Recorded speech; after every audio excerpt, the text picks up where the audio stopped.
حاضرین محترم، تو آقا علیہ الصلوۃ والسلام کا درود و سلام کیا کیا نعمتیں بندے کو عطا کرتا ہے، اس کا تصور نہیں کر سکتے۔ اب گفتگو کے آخری حصے میں ائمہ حدیث اور محدثین سے امام ابن القیم، امام سخاوی اور بڑے امام قرطبی، اکابر ائمہ حدیث و تفسیر سے صرف صوفیاء کی بات نہیں کر رہا، ائمہ تفسیر، ائمہ حدیث، انہوں نے جو روایت کی تابعین سے، تبع تابعین سے، امام حسن بصری سے، امام سفیان بن عیینہ سے، چند ان خوابوں کو ذکر کروں جو حضور کے درود و سلام کی برکت میں جن کو ائمہ حدیث نے روایت کیا ہے۔ یہ بات سن لیں، بعض لوگ یہ بات کہہ کے رد کر دیتے ہیں کہ یہ خوابوں کی بات ہے، نادان، آپ کو کیا خبر؟ یاد رکھ لیں، خواب کا مطلقاً انکار کرنا کفر ہے۔ قرآن نے خواب بیان کیے ہیں، یوسف علیہ السلام کا خواب بیان کیا ہے، مصر میں قیدیوں کے خواب بیان کیے ہیں، یوسف علیہ السلام کو خوابوں کی تعبیر کا علم عطا کیا ہے۔ خواب کو مطلقاً انکار کر دینا، بندہ کافر ہو جاتا ہے۔ آقا علیہ السلام کی بعثت کا آغاز خوابوں سے ہوا۔ بخاری مسلم میں حضرت عائشہ صدیقہ رضی اللہ تعالیٰ عنہا فرماتی ہیں، ہر روز فجر کی نماز کے بعد بخاری، مسلم، ترمذی، ابو داؤد، کل کتب حدیث میں صحیح حدیث ہیں، حضور جب سلام پھیرتے صحابہ کرام کی صفوں سے پوچھتے، بتاؤ جس کو خواب آیا ہے سناؤ تاکہ تعبیر بتاؤں۔ خواب بیان کرنا حضور کی سنت، صحابہ کی سنت اور خوابوں کی تعبیر اللہ نے عطا کی ہے۔ ہر حدیث کی کتاب میں خوابوں پر ابواب ہیں، اور آقا نے فرمایا نیک خواب نبوت کا 46واں حصہ ہے۔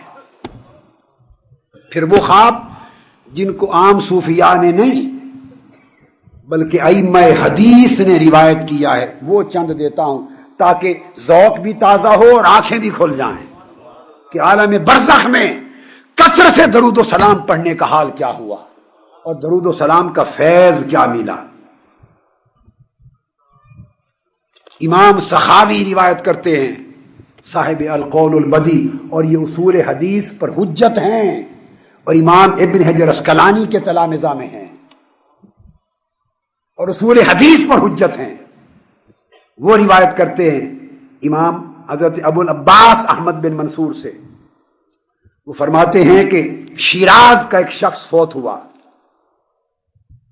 عام آدمی تھا، اور خواب میں میں نے اس کو دیکھا کہ اس کے سر پر سونے کا تاج ہے اور خوبصورت جنت کا لباس پہنے ہوئے، اور اس پر جوہر، ہیرے، جواہرات لگے۔ امام سخاوی روایت کرتے ہیں، اب کوئی عام آدمی روایت کرتا تو کوٹ نہ کرتا، یہ امام حدیث ہے۔ فرماتے ہیں امام ابو العباس احمد بن منصور کہ میں نے اس سے پوچھا ما فعل اللہ بک، اے بندے تیرے ساتھ کیا ہوا؟ اتنا دیکھنے میں ظاہری تو تیرے اعمال اور احوال نہیں تھے،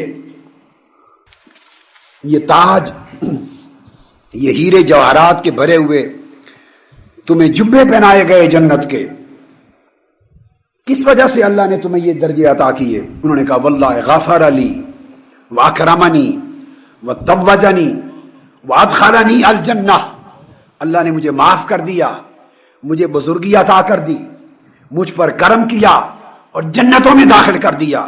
فقال له بماذا، بھئی یہی تو پوچھ رہا ہوں کہ یہ کرم کیسے ہوا؟ انہوں نے کہا خدا کی قسم بکثرت صلاتی علی رسول اللہ، صرف کثرت کے ساتھ حضور پہ درود و سلام پڑھتا تھا، اس کا صدقہ ملا۔ امام نمیری نے اس کو روایت کیا القربہ میں، امام ابن بشکوال نے روایت کیا اس کو القربہ میں، اور اکابر ائمہ نے الصلہ کے اندر روایت کیا اس کو۔ اور پھر اس کے بعد امام سخاوی نے ہی روایت کیا کہ ایک شخص تھے جن کو مستح کا لقب دیا جاتا تھا، مرنے کے بعد ان کو اعلیٰ حال میں دیکھا، اور میں نے پوچھا ما فعل اللہ بک، اللہ نے آپ کے ساتھ کیا معاملہ کیا؟ انہوں نے کہا معاف کر دیا، جنت میں درجے عطا کیے۔ ان سے پوچھا گیا کہ کس وجہ سے؟ وہ حدیث لکھتے تھے، محدثین کی مجلس میں بیٹھتے اور حدیث، محدثین کی کتابوں کی حدیث لکھتے تھے، ائمہ حدیث کی جو کتب تھی نا، خطاط تھے، کیا حدیث لکھتے تھے. پوچھا یہ کیا وجہ بنی؟ تم تو خطاط تھے. اجرت لیتا ہوگا, اتنا درجہ کیوں ملا؟ اس نے کہا قال استملیت علی بعض المحدثین حدیثا مسندا. صرف یہ ہوا کہ محدثین اپنی کتابیں لکھنے کے لیے مجھے حدیث لکھاتے تھے, املا دیتے تھے. میں ان کی حدیث کی املا لیتا, لکھتا, اور جب حضور کا نام آتا فصلی الشیخ علی النبی صلی اللہ علیہ وآلہ وسلم فصلیت انا معہ, تو محدث جب حدیث لکھا کر حضور کا نام آتا تو حضور پر درود و سلام پڑھتے تھے, اور سن کر میں بھی درود و سلام پڑھتا تھا. اور جب میں حضور پہ درود و سلام پڑھتا تو اتنا عمل تھا ورفعت صوتی بالصلاۃ علی النبی, حضور پر درود و سلام کے وقت اپنی آواز بلند کر دیتا تھا. جب درود و سلام کا وقت آتا تو بآواز بلند کرتا. رب کو یہ ادا پسند آ گئی. اللہ نے کہا یہ میرے محبوب پر بلند آواز سے درود و سلام پڑھتا تھا, اس کو بخش دیا جائے. تو پوچھا مزید کیا ہوا؟ کہا فسامع اہل المجلس فصلوا علیہ. تو مجلس میں بیٹھے ہوئے لوگ جب میری اونچی آواز سے درود و سلام سنتے وہ بھی درود پڑھتے. رب نے کہا اب اس سے سن کر انہوں نے پڑھا, ان کو بھی بخش دیا جائے.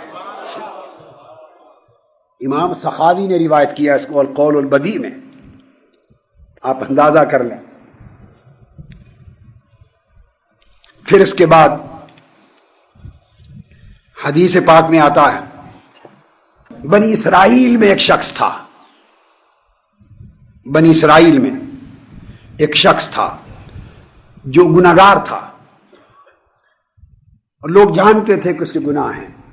جب اس کی وفات ہو گئی تو لوگوں نے کہا اس کو مارو, پتھر مارو, دباؤ, پھینک دو, اس کو پھینک دو, دفن بھی نہ کرو, جنازہ بھی نہ پڑھو.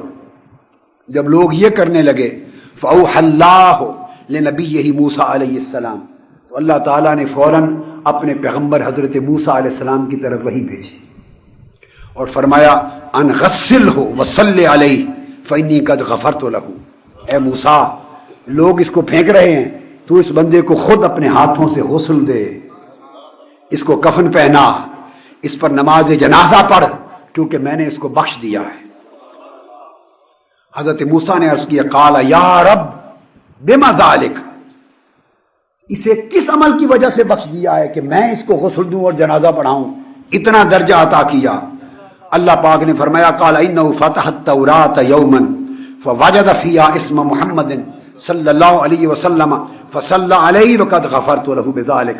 اس لیے کہ یہ تورات کھولتا تھا, جب جس دن بھی تورات کھولتا تھا پڑھنے کے لیے, اور تورات میں جہاں میرے محبوب محمد کا نام آتا تھا یہ پڑھ کر میرے مصطفیٰ پہ درود پڑھتا تھا. میں نے حضور کے درود و سلام کے صدقے اس کے سارے گناہ بخش دیے. تو جس نبی کے درود و سلام کے تصدق سے بنی اسرائیل کے گناہ بخشے جاتے تھے, وہاں امت محمدی کا عالم کیا ہوگا. اونچا پڑھیے سب, اونچا پڑھیے.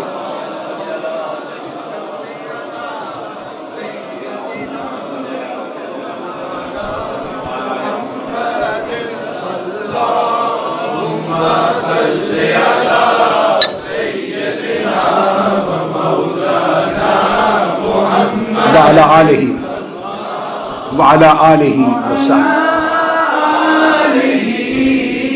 وصحبہ وبارک وسلم صلی اللہ